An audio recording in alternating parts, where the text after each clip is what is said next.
Okay, I think we're live. Hello all and welcome to yet another Vega Testnet Jam. These are a special live stream that we run every Thursday at 6 p.m. where we learn about the Vega Testnet and jam with some of the people that have been using it. So during these sessions, we usually troubleshoot, answer questions that you may have. But before we do that, we focus on a specific aspect of the Vega testnet that we want to educate and learn more about in these sessions.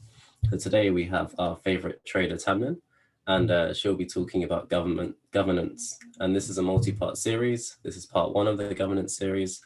Feel free to ask questions throughout in the Twitch chat. And I'll be posting relevant links, and then we'll go have a small Q&A at the end, and I'll be posting the link to the Zoom room, and we'll switch to Zoom where you can ask direct questions to the team and kind of just any questions or queries you may have about testnet. So without further ado, I will go back into hiding and hand over to Tamlin. So over to you, Tamlin. Thank you. Thank you, Dagan. Hi, everyone. Really glad you can join this evening or watching back later. So yeah, this session this evening, I'm going to spend about sort of 15 to 20 minutes taking you through governance on Vega. This is very much an introduction. I'll be introducing you to a bunch of the concepts around on-chain governance on Vega, and then hopefully demonstrating some of that, and then we can follow up with that after if you join us later in the Zoom room, as Dagan said. So without further ado, I will share my screen. One moment, please. Let me actually just turn off into do not disturb mode. Brilliant. Okay, now I am sharing my screen. Hopefully you guys can see a nice presentation here. And let's kick off. So yeah, as I said, this is part one on governance. So just a quick reminder of what Vega is for.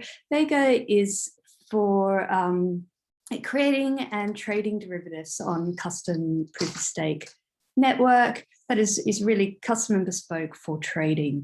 And this means that everything that you might need as a trader has been thought through when designing this blockchain from the ground up. So very briefly, what the sort of architecture is that Vega is its own proof of stake blockchain, but bridges to the major collateral chains such as Ethereum, and on the testnet at the moment, we're bridged to Ropsten. So participants lock up collateral on the Vega bridge contract on this adjacent chain. And then Vega blockchain itself runs fully permissionless, really fast, really capital efficient futures and derivatives markets. And one of the beauties of Vega is that the community helps control the network, including what markets get launched and so forth, and a bunch of other sort of parameters can get set on the network voted by the community, and I'll be stepping through some of that in a second. So yeah, broadly speaking, what is on-chain governance used for? So as I said, it's used to help manage markets. So this can be that any participant can propose a new market to be created on Vega, and then those who hold the governance asset or are able to participate in the on-chain governance are able to vote on whether that new market should be created or not. And also on amending a market, particular parameters of the market. For example, it can pretty much be anything, actually. Any part of a market, an expiry date or a settlement asset could be amended if needed and agreed by the community. Then also the assets that are used on Vega, the assets actually on Vega are used to basically provide margin and do some sort of settlement on Vega. So for example, the products that we have on Vega at the moment are cash settled futures. And so people will put up margin, say it's a Bitcoin DAI future, they might put up margin in DAI, and then the ultimate settlement will also be in DAI. And so the assets that are able to be used for this mechanism, for the margin mechanism and for the settlement mechanism, need to at some point be essentially added to the Vega bridge contract so that the Vega network knows that that asset is able to be used for this purpose. So, proposing a new asset to the bridge contract and then voting or to add or remove that asset is what another purpose of on-chain governance. And then, very importantly, as I said, Vega is a fully permissionless system. It's an end-to-end permissionless system. And so and there's a whole lot of things that are automated that would normally happen either sometimes manually on derivatives markets, but sometimes automatically, but not sort of standalone automatically. And so we have a bunch of network parameters built into the code to help kind of govern the behavior of the system. And I'll show you a bunch of those in a sec. But basically, it's up to the community to maintain the health of the network by voting on, good values for those network parameters and potentially, amending values and so forth. So they're broadly the three ways that the three major things that on-chain governance is currently set up to be useful. My little man wants to move. Okay, so let's look at the life cycle of a governance action.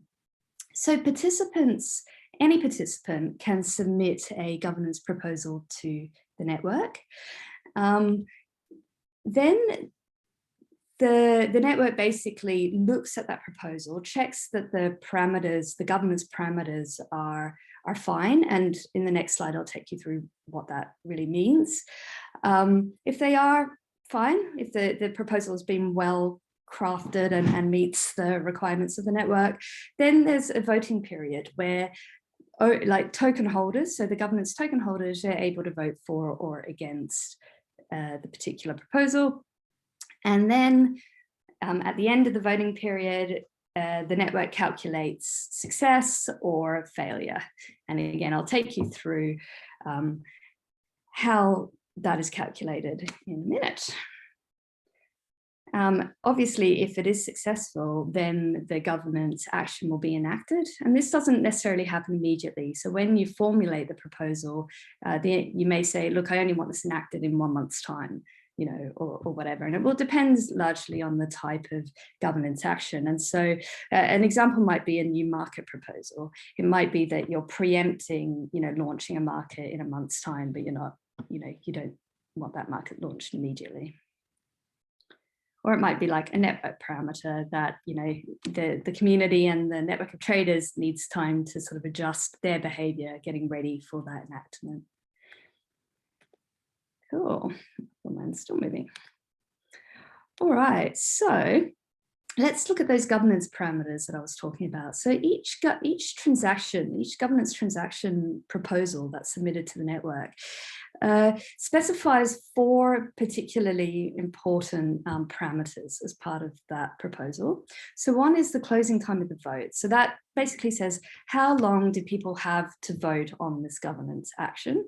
Now, unsurprisingly, we've also included at the network level a minimum, well, I've actually copied this over wrong, but basically a minimum closing time. Because this, you want to make sure that people are giving enough length of time for, reasonable governance to occur. So a reasonable amount of voting time. So apologies, I'll fix those slides before I share them. Then, as I said before, the enactment time, if the vote is successful, is also something that you can propose in the proposal. And again, that's subject to network minimums. So the current network minimum for, a governance proposal for an asset to, enact a new asset potentially added to the bridge is 2 minutes. Then the third kind of important governance parameter is required participation. So these first two relate to the time. So the amount of time to vote and then the time until the enactment. The next two relate to basically the success of the vote, either direction. So the required participation refers to basically the minimum proportion of all the voting asset that needs to vote. So say, for something that you wouldn't want to very easily be changed potentially, you might have a minimum proportion that's set at like 80 or 90%. Okay, so maybe that's a bit high given, sort of what we've seen in terms of governance participation, but I'm sure you get the drift. And so again, that's subject to network minimums. So at the moment we have as a network parameter that say to update a market, you need at least a third of the governance token holders, or 0.3 rather, of the governance token holders to actually vote at all. They can vote yes or no, but they need to have participated in the vote for it to be considered, like be able to be eligible to pass. And then on top of that, you need a majority to say yes. So of the amount that voted, so say we actually got 0.3 of the total voters to vote, of that 0.3 of voting asset, what proportion said yes? So that's the required majority. And again, we have network minimums that make sure that for particular types of governance proposals, that that the minimums are that they're subject to reasonable minimums for how the community wants the network to behave. So again, this is a good one, a good example actually. I pulled the network parameter that is the required majority to update a network parameter.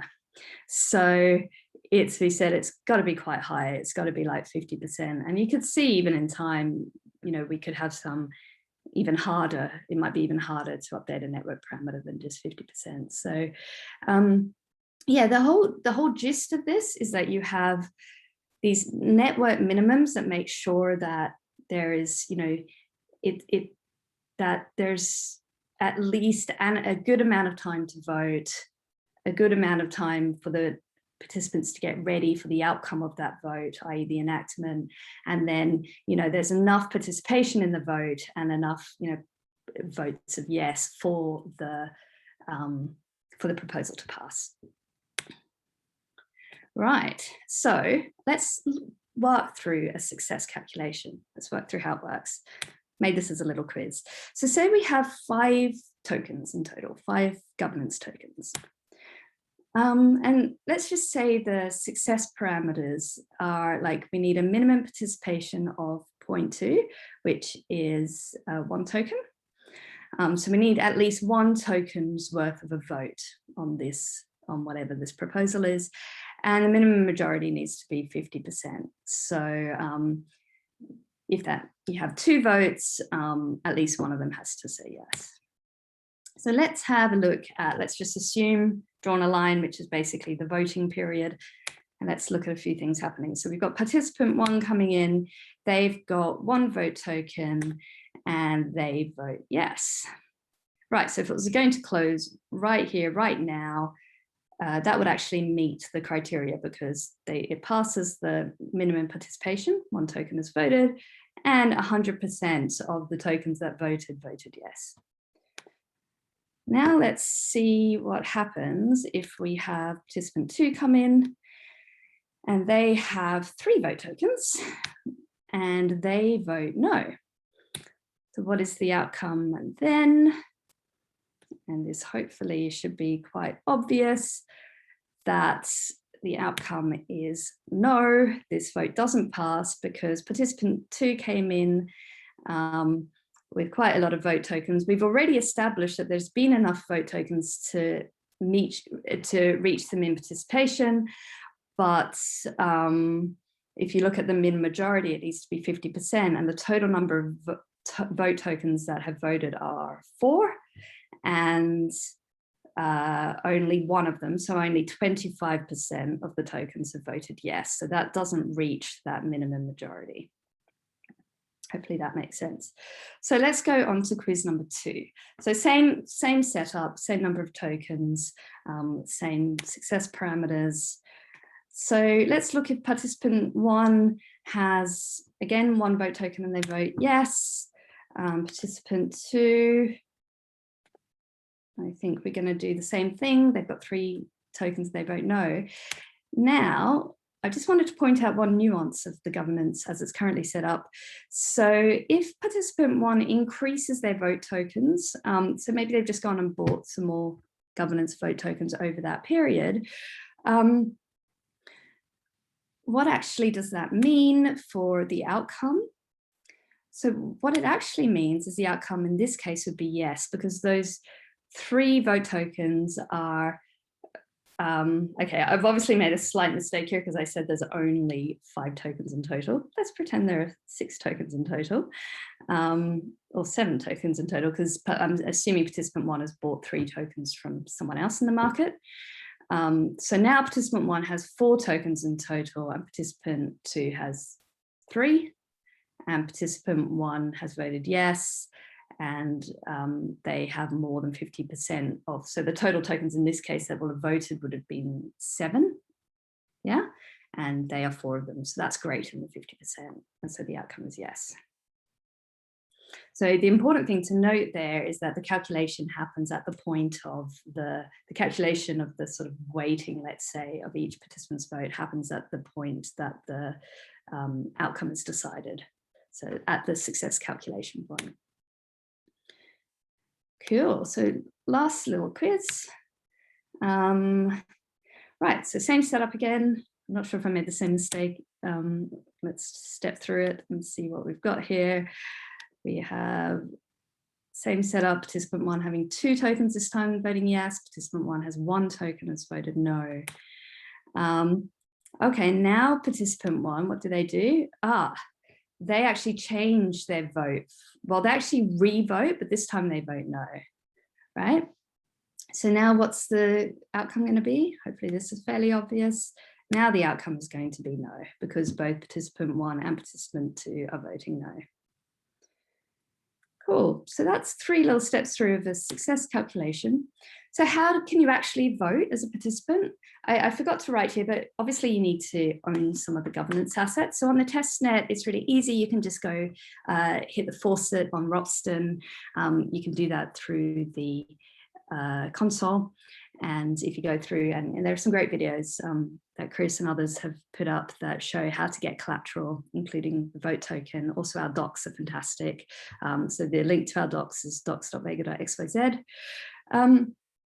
So you need to get some vote token, and then you can vote using APIs. So again, check out the docs. There are links to the APIs there. And there's a great sample API scripts repo that's open that you can go check out as well. And I'm actually going to switch to that and show you this in action. The other thing to note is that you can use the console. So if you go to testnet.vega.trading, you can see a currently hosted version of the console running the testnet network, or running the testnet, as a front end to the current testnet.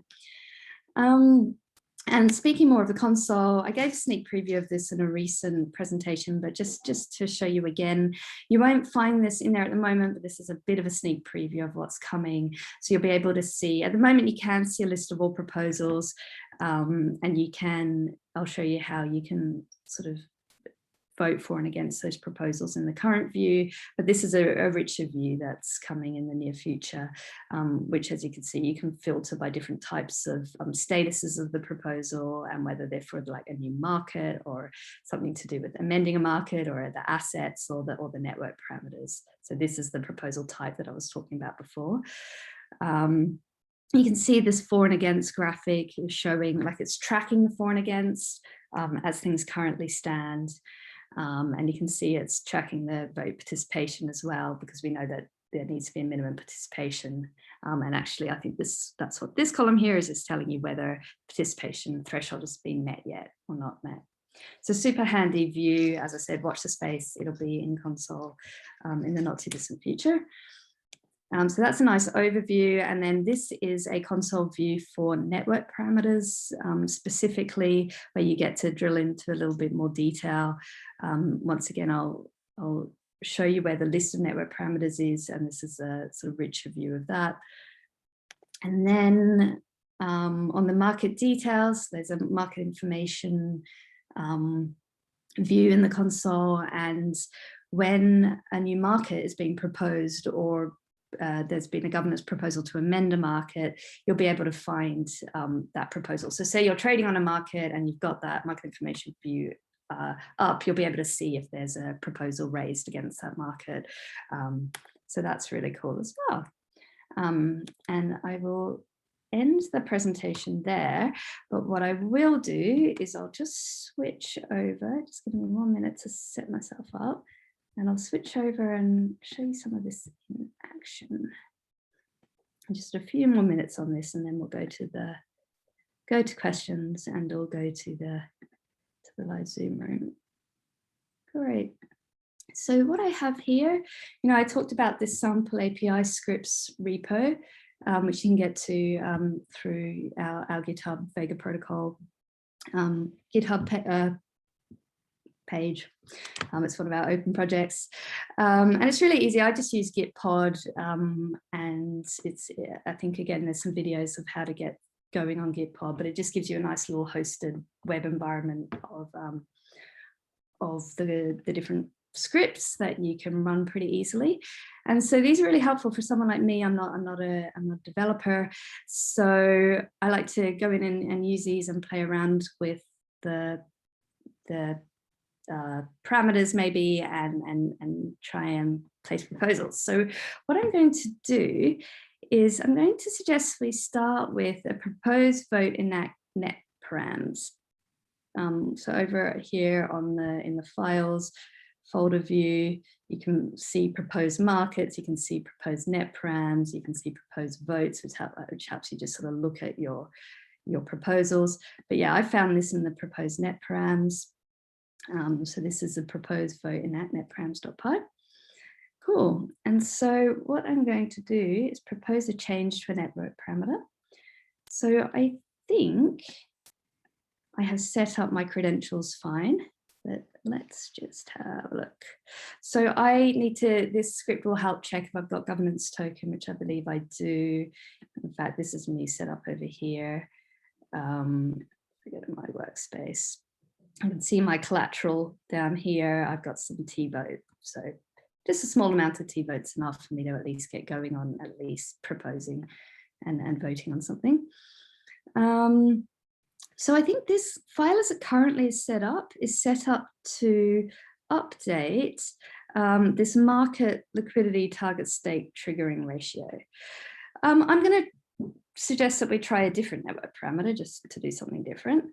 So if you want to get a list of all the network parameters, you can go into the my workspace, into the console, and actually in the network tab, at network view, there's a long list of the network parameters, but I've set this up earlier in my own custom workspace for the network. So now I can see all the network parameters here. So I'm going to suggest that we change the market min close parameter. Now I see that this, yes, so if you hover over it, you can see that it gives the actual parameter name. Let's see if I can get that back up again. Yeah, see how if in the hover it says governance.proposal.update market.min close. So let's see if I can remember that. Governance proposal update market min close. Okay, let's go governance.proposal.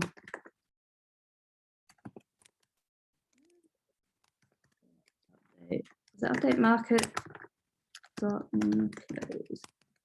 Check that. Quite sure on the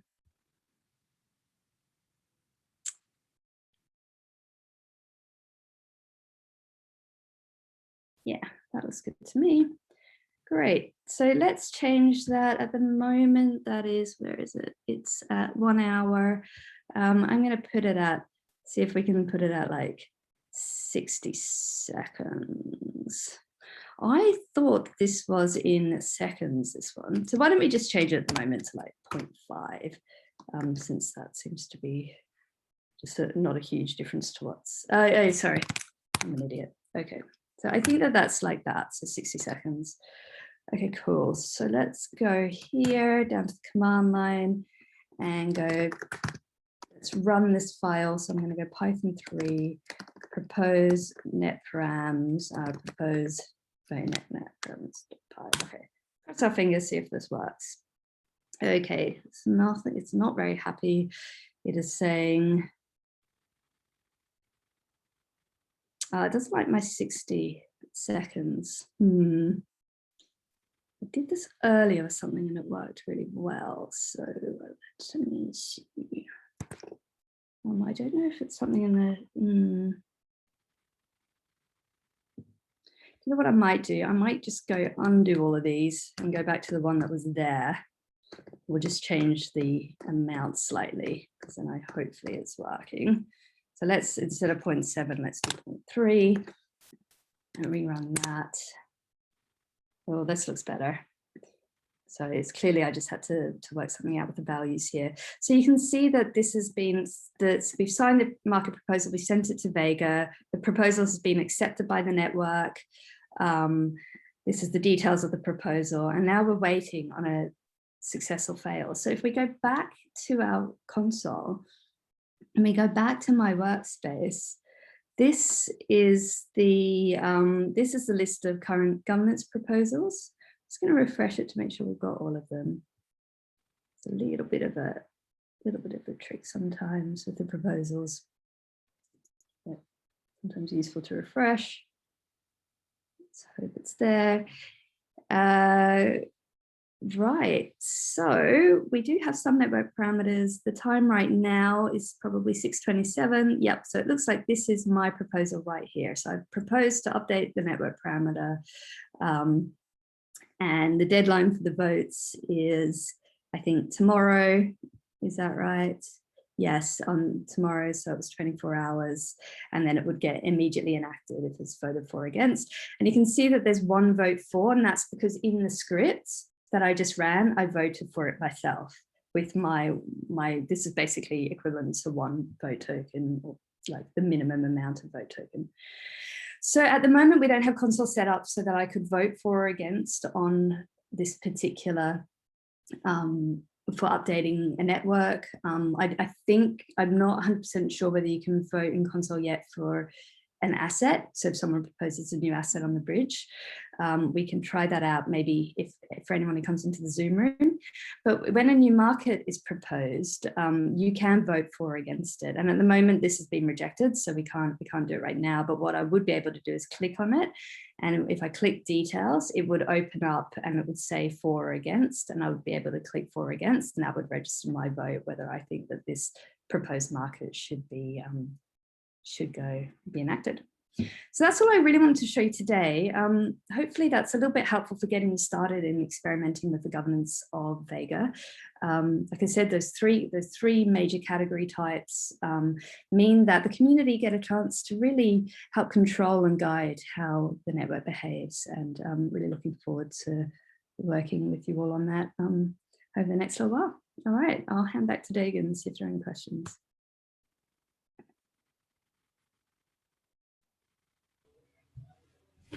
Thank you, Tamlin. Really insightful, and thanks for the sneak preview on upcoming governance features. There are no questions this week, but there's a lot of fans in the comments. They're saying they're here to support Vega. Someone said they tried voting once and they thought it was quite novel. They like what we've done. Great.